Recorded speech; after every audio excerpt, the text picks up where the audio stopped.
Jambo wa Tanzania, jambo wananchi wote wa mkoa wa Mwanza. Mimi Saidi Mohamed Mtanda, mwenyekiti wa kamati ya usalama ya mkoa na mkuu wa mkoa wa Mwanza.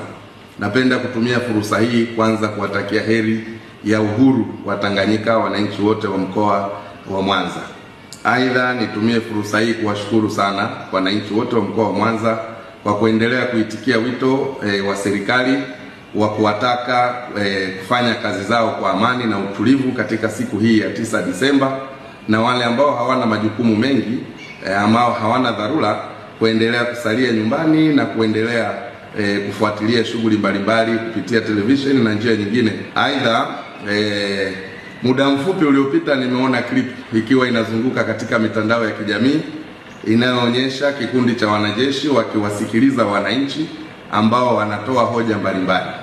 Nataka niwahakikishie wananchi wa mkoa wa Mwanza, kwanza waondoe hofu, lakini pili, nikiwa mwenyekiti wa kamati ya usalama na wahakikishieni kwamba klipu hiyo ni klipu ambayo ilirekodiwa tarehe 31 Oktoba baada ya kutangazwa kwa matokeo ya uchaguzi mkuu wa tarehe 29 Oktoba. Ilikuwa ni siku 3 baada ya uchaguzi mkuu. Kwa hivi sasa na kwa hivi leo, na hapa ninapozungumza nikiwa katika ofisi ya mkuu wa mkoa, saa 6:18 vyombo vyetu vya usalama vimenihakikishia, na mimi mwenyewe nimejiridhisha. Nimepita maeneo na mitaa mbalimbali nikiangalia baadhi ya wananchi wachache wakiendelea na shughuli zao, lakini hakuna mkusanyiko wowote unaoendelea na wala hakuna taharuki yoyote katika mji wetu wa Mwanza.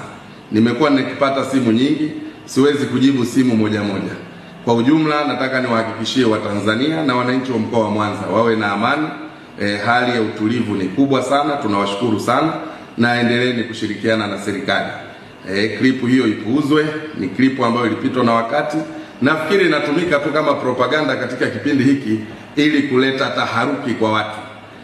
Lakini hadi hivi sasa saa 6:19 ninapotoa taarifa hii nikiwa katika ofisi yangu ya mkuu wa mkoa wa Mwanza.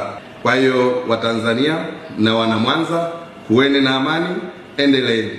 Nimetoka pale soko la samaki, nimenunua samaki, naendelea na shughuli zangu, na sasa naendelea katika maeneo mengine kuangalia hali ya usalama na kuangalia shughuli mbalimbali za wananchi zinavyoendelea. Asanteni sana.